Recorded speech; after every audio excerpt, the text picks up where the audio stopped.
The sky over Huron, South Dakota was the flat gray of a tin roof in late October, the kind of sky that has already decided on winter and is simply waiting to announce it. Lieutenant Commander Ethan Mace had driven 6 hours to look at a parcel of land he probably wasn't going to buy, which was a thing he recognized even as he was doing it as an excuse to keep moving rather than a reason to stop. In the back seat, Ghost lifted his head. Then he was standing on all four paws, which in 9 years and 2 combat deployments he had never done in a parked vehicle. Through the glass door of a shop on a side street with a hand-painted sign that read, "Veterans Exchange and Pawn," an old man in a pressed collared shirt stood at the counter with 4 military medals laid out on the glass in a careful row, touching each one lightly with 2 fingers. The way a person touches something they are practicing letting go of. What Ethan Mace and his K9 were about to uncover in that shop had been happening in that county for years, quietly without a name to men who had no one left to call. If you haven't found this channel before, subscribe. This is the kind of story we tell here, and there are more of them. Ethan was 41 and had been a Navy SEAL for 16 years before his left knee made the decision his pride wouldn't. 2 surgeries after an operation in Paktika province. A medical separation he'd fought and lost. He had done everything right, the rehab, the argument with the board, 18 months of paperwork, and found himself on the other side of the process without knowing what the other side looked like. He had no property, no plan. His team leader, Chief Warrant Officer Daniel Suarez, had died 2 years earlier in a training accident off the coast of Virginia, and Ethan had not been on that boat. A last-minute reassignment for purely administrative reasons, 12 hours before launch, and there was a weight in that particular fact that he carried, the way a man carries a thing he can't put down, because setting it down would require admitting it was ever in his hands. He drove, he looked at land he wasn't ready to buy. He had been doing this for 4 months, in a truck with a dog, and he had not yet found what he was looking for, partly because he had not yet named it. Ghost was a Belgian Malinois, nearly white, an unusual pale silver-gray coat, so light that people sometimes asked if he was mixed, with dark eyes and the long, economical movements of an animal that has learned to conserve everything until it matters.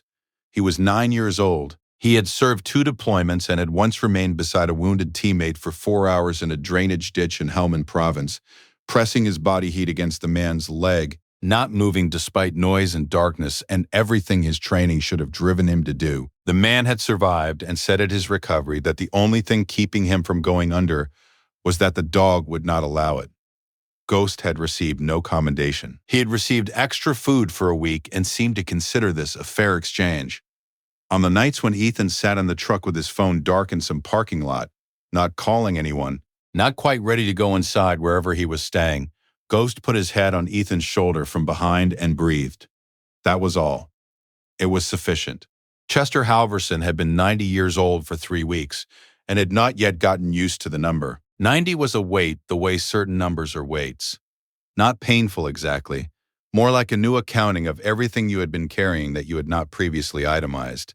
He had been born in Yankton, South Dakota, had grown up on a farm with 4 brothers, and had enlisted in the Army at 17 in 1951, because 3 of those brothers had and the 4th had tried and been turned back, and it had seemed at the time like what a man from South Dakota did. He had been sent to Korea and assigned to the 7th Infantry Division, and had been at the Chosin Reservoir when the Chinese came in November in a cold that had no ceiling, a cold that collapsed time, that stopped men mid-stride, that had a specific silence Chet still heard sometimes in the first seconds after waking on January mornings. Men he had known had died in that cold. He had survived through a combination of training and stubbornness, and something else he had never been able to name with any confidence. He had earned a Silver Star and 2 Purple Hearts in those weeks. He did not talk about what he had done to earn any of them. He had told his daughters they were just medals. He had told himself the same thing for 70 years and believed it some days more than others. He had come home and married Edna Kaufmel and had run a small machine shop on Calumet Street for 34 years, doing the precision work that farmers and manufacturers brought to him because Chester's tolerances were exact and his word was good. He had raised 2 daughters who had turned out well. He had buried Edna 11 years ago in a November that had the same flat gray quality as the sky over the Chosin, and he had spent the 11 years since in the house on 2nd Street with Edna's curtains still in every window because he had taken them down once and put them back the same afternoon. His younger daughter called, On the first Sunday of every month, he had never mentioned the insulin, his fixed income, Social Security, a small pension, a VA disability rating established in 1957 that reflected a different era of medical assessment, covered rent and utilities and groceries most months, if he planned carefully. The insulin had changed the arithmetic. His prescription had been reformulated 18 months ago, and the cost had tripled. He had filed a claim with the VA to have it covered under an updated rating. The claim had been lost in processing once, resubmitted, and was currently in its second appeal. A voice on the phone had told him processing could take another 8 to 14 months. He had not called back. He was 90 years old and had survived the Chosin Reservoir, and he was not going to spend his remaining time on hold. He had been rationing his insulin for 6 weeks, half doses on certain mornings, to stretch the supply. He was a practical man, and he understood what half doses were doing to him, and he had decided practically to solve the problem. The metals were the only thing he had left that could be converted. He had not touched the Silver Star. He had started with the others. Do you know someone like Chester, managing alone, saying nothing, solving problems quietly that no one should have to solve alone? If that person is still reachable, call them after this. If they're not, type their name below. They deserve to be remembered. Ethan had no reason to turn down that particular side street. He had been driving past on his way to the land parcel when the word veteran in hand-painted letters snagged something in him the way certain words do in certain people. He pulled to the curb, he cut the engine, he reached for the door, and in the back seat, Ghost was already standing. The bell above the door announced them both. Ethan stepped inside. The shop was small and dense. Glass cases, display shelves, the organized clutter of a place that had been accumulating for decades. Military photographs on the walls. Insignia. Unit flags. And on the wall behind the main counter, mounted behind glass in a long display case that ran the width of the back wall, medals. Many medals. He stopped inside the doorway, taking the room. The old man at the counter turned slightly toward the sound of the bell, and then back again in the polite, automatic way of someone who has decided not to let an interruption alter his course. He was in a pressed white shirt with a collar buttoned to the top, despite the season, in the way of men from a generation that considered appearance a form of respect. His hands were on the counter beside 4 medals laid out in a row. He was touching the one on the left, a purple heart that's ribbon worn soft, with 2 fingers, lightly, not examining it, something else. Ghost crossed the store. He did not investigate the room. He did not pause at the cases or the display. He walked directly to the old man's side, placed one paw on the man's knee, and looked up. Chester looked down at the dog. His hand, the one reaching toward the medals, beginning the motion of sliding them forward, went still. The young man behind the counter, who had been watching and had said nothing in the 4 minutes since Chester had come in, looked at Ghost, and then at Ethan, and then at the wall behind him, and then back at his hands. Chester's fingers came down from the metal. He did not remove them from it. He pressed them flat against the counter next to the ribbon, as though he were steadying something. "Good boy," he said. His voice was very quiet. Ethan moved to the counter. He looked at the medals, and then he looked at the old man, who lifted his chin at Ethan's arrival with the practiced composure of someone who has spent 90 years refusing to let his face ask for anything. "Taking care of some business?" Chester said. "Yes, sir," Ethan said. He looked at the 4 medals.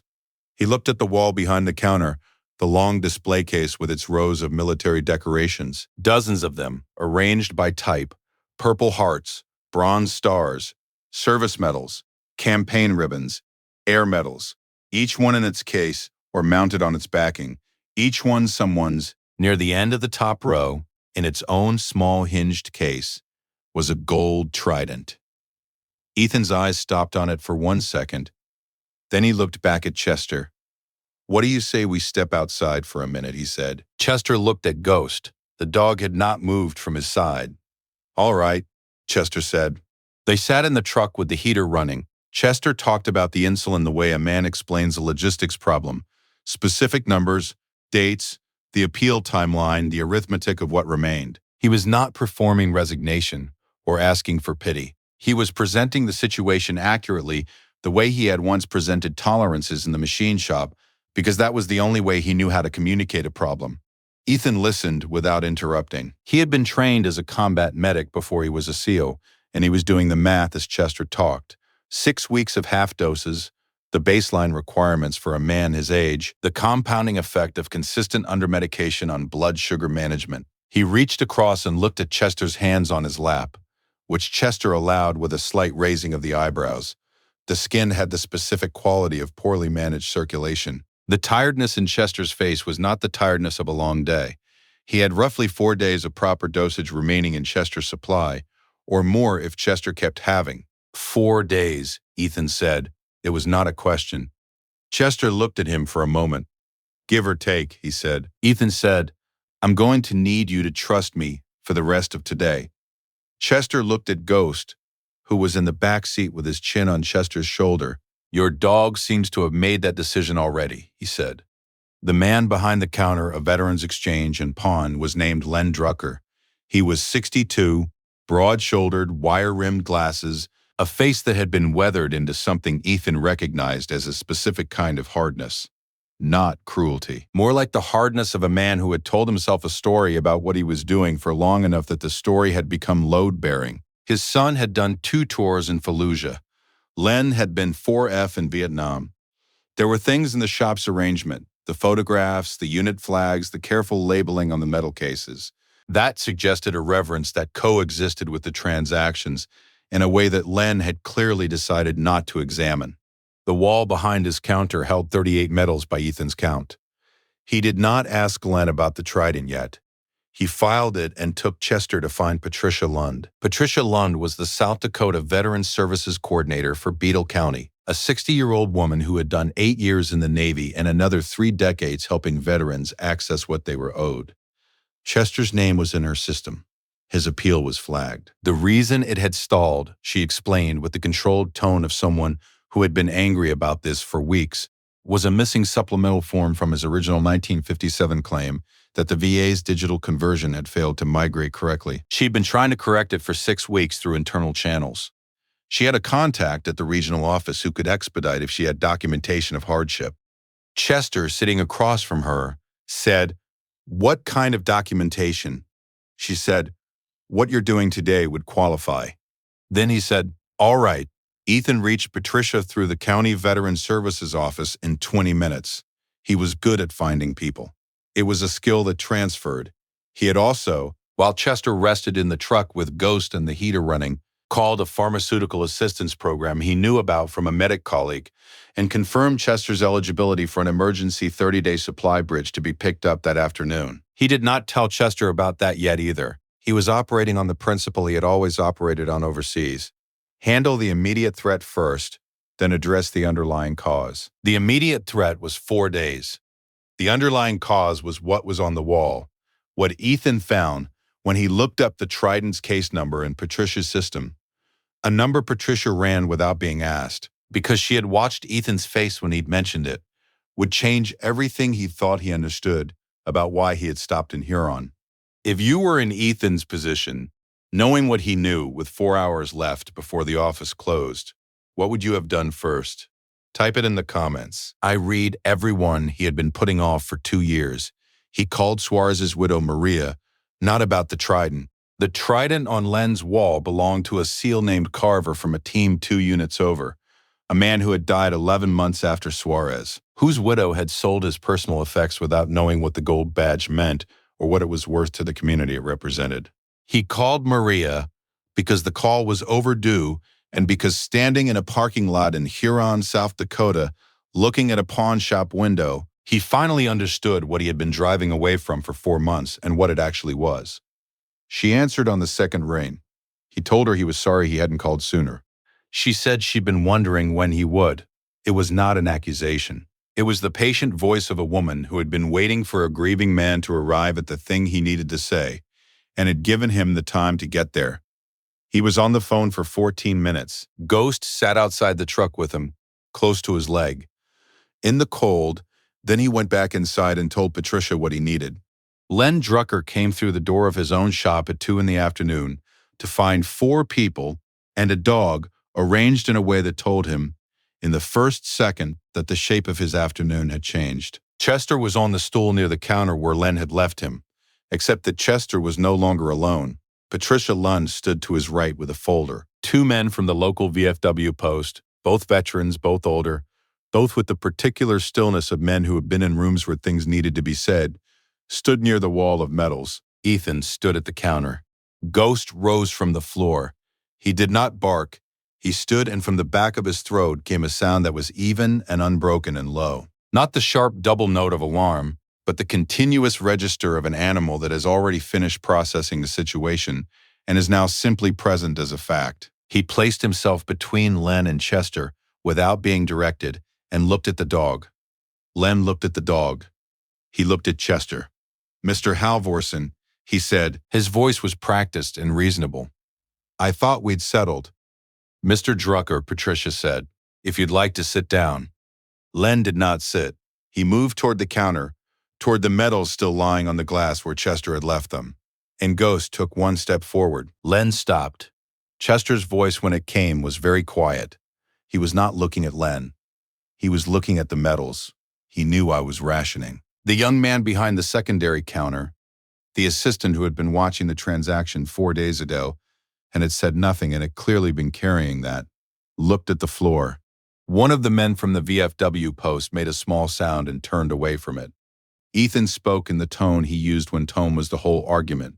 Low, without effect, carrying the weight of someone who has been in rooms where imprecision costs lives and learned to be precise about everything. He said that the display case behind the counter contained 38 medals acquired over a period of at least 7 years from veterans in documented financial distress. The documentation being Patricia's records, which showed a correlation between claim denials and subsequent pawn transactions that was not coincidental. He said that the trident in the top right case had been sold by a family member who had not understood its significance or its value to the naval special warfare community, and that the family had been contacted and would be sending a representative. He did not accuse.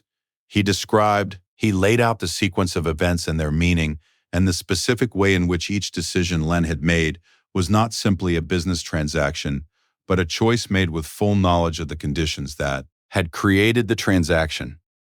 "I provide fair value," Len said. His voice had lost some of its practiced quality.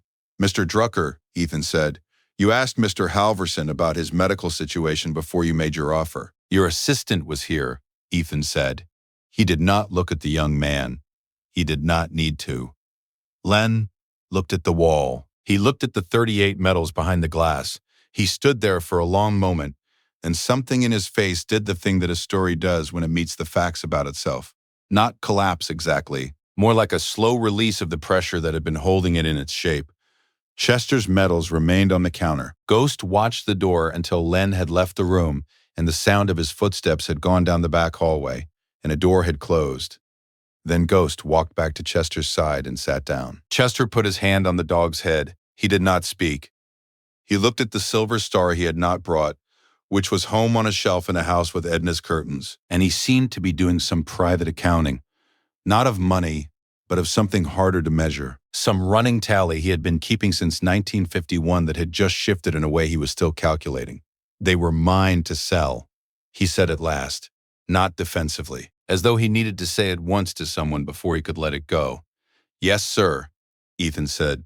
"They were. And now they're yours to keep." Chester's VA claim was expedited within 3 weeks through the corrected supplemental form Patricia had been trying to fix for months, and which now, with hardship documentation attached, moved in 2 days through a channel that had been technically available the entire time. The back benefits came 6 weeks after that. They covered 14 months. Chester did not spend any of it on insulin, because the pharmaceutical bridge had been replaced by full VA pharmacy coverage before the first check arrived. All 38 medals in Len Drucker's display case were accounted for. Patricia's office opened an inquiry. Several were returned to families. Several belonged to veterans still living who had sold them under circumstances that bore further review. Len Drucker did not fight the process. He had a son who had come back from Fallujah, changed in ways Len had never known how to address. And in the weeks that followed, he drove to Sioux Falls and sat across from that son in a diner for the first time in 3 years. And whatever was said there was not recorded by anyone. The trident was returned to Carver's family before the month was out. Ethan drove it there himself. He was in the car for 2 days, and Ghost rode in the back seat, and Ethan stopped once at a rest stop in the middle of Nebraska and sat with the engine off and did not get out for 20 minutes. Ghost put his head on his shoulder. They continued. Chester's daughter called from Phoenix on the first Sunday of the month, as she always did, and Chester told her most of it, not all, not the rationing, but enough that she booked a flight and was in Huron for Thanksgiving, the first Thanksgiving in 9 years he had not spent with the radio on for company. She brought her kids. There were too many people in the house on 2nd Street, and Edna's curtains were in every window, and Chester served coffee to people he loved in the kitchen he had shared with Edna for 51 years, and the house was full in the way it had not been full in a very long time. Ethan stayed in Huron through the end of October.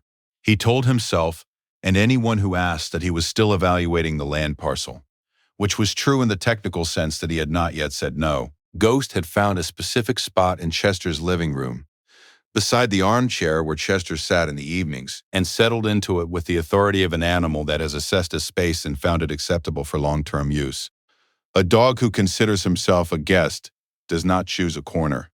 Ghost had chosen a corner. On a morning in early November, before the first real snow, Chester took the silver star down from the shelf where it had lived for 40 years and showed it to Ethan. He did not explain what he had done to earn it. He held it for a moment and turned it once in the light from Edna's curtains and set it back. Didn't earn it alone, he said. Wasn't going to sell it alone either. Ethan nodded. He understood the arithmetic. The medals were still on the counter when Ghost sat down. He had not let Chester finish. That was all. The whole of it, reduced to its simplest fact, a man had been ready to let go of the last proof of who he was, and a dog had put one paw on his knee and waited, and the transaction had stopped.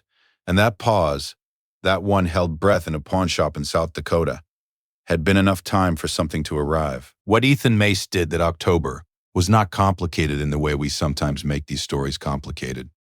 He had the same hours as every other driver on the highway. He turned down a side street because a word on a sign caught him. He did not leave until the situation was resolved. He had been taught, in training and in practice and in the specific expensive education of losing people he loved, that you do not walk past a man in trouble. That rule had no exceptions in his experience. It had no exceptions here either. This story is for every veteran who has been solving unsolvable problems alone and quietly, who has converted the proof of their service into something they needed just to stay alive. And for anyone who has turned down a side street for any reason and found someone waiting there who needed them to. Is there a veteran in your life? A parent? A neighbor? Someone from your town who served and hasn't said much about it lately? Tell me about them in the comments. I read every one. Every story on this channel is about choosing not to look away. If that means something to you, subscribe. There are more people like Chester, and every one of them deserves to be witnessed. Which moment in this story stayed with you? I'll see you in the comments.